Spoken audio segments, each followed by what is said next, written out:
साल 1983 समुद्र के बीचों बीच नाव से कुछ डाइवर्स ने अरेबियन सी में छलांग लगाई। वो समुद्र की गहराइयों में कुछ ढूंढने जा रहे थे। गहरे समुद्र में सतह से कई मील नीचे उन डाइवर्स को कुछ ऐसा मिला जो पूरी दुनिया के लिए चौंकाने वाला था। एक विशाल नगरी।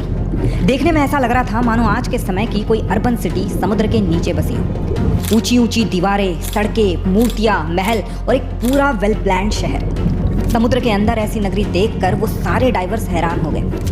पत्थरों के सैंपल्स लेकर उनकी जांच करने पर पता चला कि ये पत्थर महाभारत के समय के हैं और ये वो नगरी है जिसके बारे में महाभारत में भी बताया गया है। ये कहानी है श्री कृष्ण की नगरी द्वारका की। विष्णु जी के 4 धामों में से एक द्वारका गुजरात के जामनगर डिस्ट्रिक्ट में अरब सी के किनारे बसा एक छोटा सा शहर, जहाँ हजारों कृष्ण भक्त दूर दूर से प्रभु की सिर्फ एक झलक देखने को आते हैं। भागवत पुराण के 10वें सर्ग के अनुसार कंस का वध करने के बाद श्री कृष्ण पूरे यादव वंश के साथ मथुरा में रहने लगे। कंस की मौत से क्रोधित होकर उसके ससुर जरासंध ने मथुरा पर हमला बोल दिया।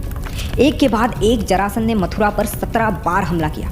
इन लगातार हमलों से परेशान होकर श्री कृष्ण ने मथुरा छोड़कर कहीं और जाना ही सही समझा।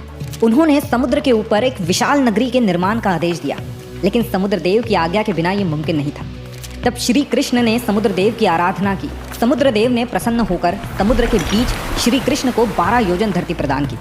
इसी धरती पर भगवान विश्वकर्मा ने द्वारका का निर्माण किया। द्वारका एक वेल प्लान्ड सिटी थी जो आज के जमाने की अर्बन प्लानिंग्स को भी मात दे सकती है। सड़कें, सोने के महल, बड़े बड़े दरवाजे, बगीचे, तालाब और सब कुछ एक बेहतरीन स्ट्रक्चर के साथ बनाया गया था। नगर के बीचों बीच था श्री कृष्ण का महल, जो यहाँ की सबसे खूबसूरत इमारत थी। जब ये नगरी बनकर तैयार हो गई तब श्री कृष्ण अपनी योग माया से अपने परिवार के साथ पूरे यादव वंश को मथुरा से द्वारका ले आए और इसके बाद उन्होंने मथुरा जाकर जरासंध और काले वंश से युद्ध किया।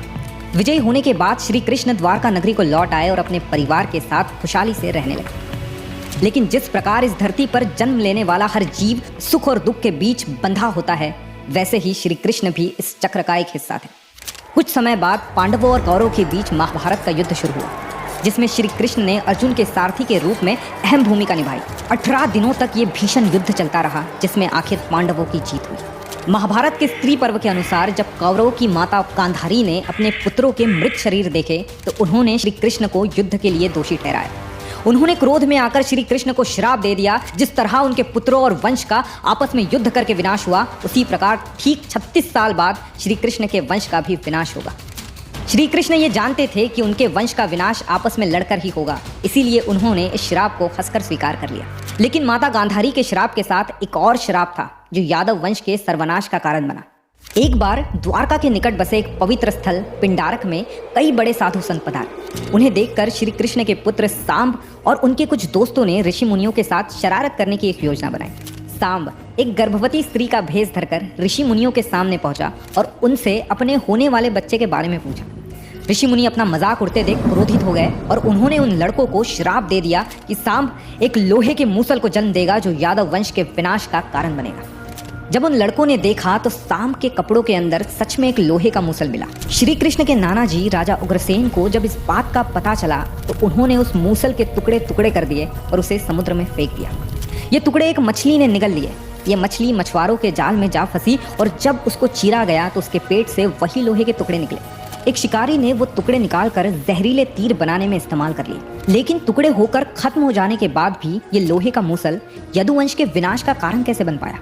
36 साल बीत चुके थे और माता गांधारी के श्राप के साकार होने का समय आ गया था। यदुवंशी नशे और मदिरा की लत में धुत हो चुके थे। धीरे धीरे उन्होंने एक दूसरे से ही लड़ना शुरू कर दिया। ये लड़ाई इतनी बढ़ गई कि यादव वंश में अंदर ही अंदर युद्ध होने लगे। श्री कृष्ण के पुत्रों ने भी आपस में युद्ध करना शुरू कर दिया। एक एक करके पूरे वंश का विनाश हो गया। और तो और बलराम जी ने भी धरती का त्याग कर दिया। श्री कृष्ण ने जब ये देखा तो वे भी पास ही एक पीपल के पेड़ के नीचे बैठ गए। उसी समय जरा नाम के एक शिकारी ने उन्हें हिरन समझकर उन पर तीर चला दिया। ये वही शिकारी था जिसने मछली के पेट से निकले टुकड़ों से तीर बनाया था। वो जहरीला तीर श्री कृष्ण के पैर में जाकर लग गया और इसी प्रकार श्री कृष्ण भी इस लोक को छोड़कर अपने धाम लौट गए। जब अर्जुन को इस बात का पता चला तो वो दौड़े दौड़े द्वारका पहुंचे, जहाँ का दृश्य देखकर उनका दिल दर्द से कांप उठा। पूरी द्वारका अग्नि की चिता में जल रही थी, लेकिन अर्जुन ने होश संभाला और श्री कृष्ण से किए वादे के अनुसार सभी औरतों और बच्चों को वहां से सेफली बाहर निकाला। खाली होते ही द्वारका नगरी देखते ही देखते कुछ ही पलों में समुद्र के आंचल में समा गई। और श्री कृष्ण की ये द्वारका हमेशा के लिए अरब सागर में कहीं खो गई। वर्तमान में द्वारका को 2 हिस्सों में बांटा गया है, द्वारका और बेट द्वारका। द्वारका समुद्र के किनारे बसा एक शहर है और बेट द्वारका समुद्र के बीच बसा एक द्वीप। कई सालों तक पुराणों में कथित द्वारका को सिर्फ एक कहानी और झूठ मानकर निगलेक्ट किया गया। काफी ढूंढने के बाद भी ऐसा कोई सबूत नहीं था जो हमारी पौराणिक कथाओं में बसी इस खूबसूरत नगरी के असली होने का प्रूफ दे सकता था। 1930 में खोज शुरू हुई और बेट द्वारका के आइलैंड के कई रिमेन्स मिले। 1963 में यहाँ पहला आर्कियोलॉजिकल एक्सकवेशन किया गया जिसमें कई सारे पुराने आर्टिफैक्ट्स और मूर्तियां भी मिली। इन फाइंडिंग्स से एक इंटरेस्टिंग थियरी सामने आई जिसके मुताबिक श्री कृष्ण द्वारका से अपने पूरे राज्य का एडमिनिस्ट्रेशन देखते थे और बेट द्वारका में अपने परिवार के साथ रहते थे। इसके बाद साल 1983 से 1990 के बीच एक under water archaeologist doctor SR Rao और उनकी टीम इस मिशन को पूरा करने के लिए आगे आई। पानी के अंदर बहुत दिनों तक ढूंढने के बाद उन्हें पानी के नीचे एक अद्भुत नगरी के अवशेष मिले। उस नगर की दीवारों की मजबूत नींव के साथ कई पत्थर, खंबे, मूर्तियां, इरिगेशन सिस्टम और भी बहुत कुछ। लेकिन आखिर इस बात का अंदाजा कैसे लगाया जा सकता था कि पानी के अंदर ग्राउंड लेवल से कई गुना नीचे जो रुइंस मिले वो श्री कृष्ण की नगरी द्वारका के ही थे। इस बात की पुष्टि करने के लिए आर्कियोलॉजिस्ट ने उन पत्थरों की कार्बन डेटिंग निकालने का फैसला किया।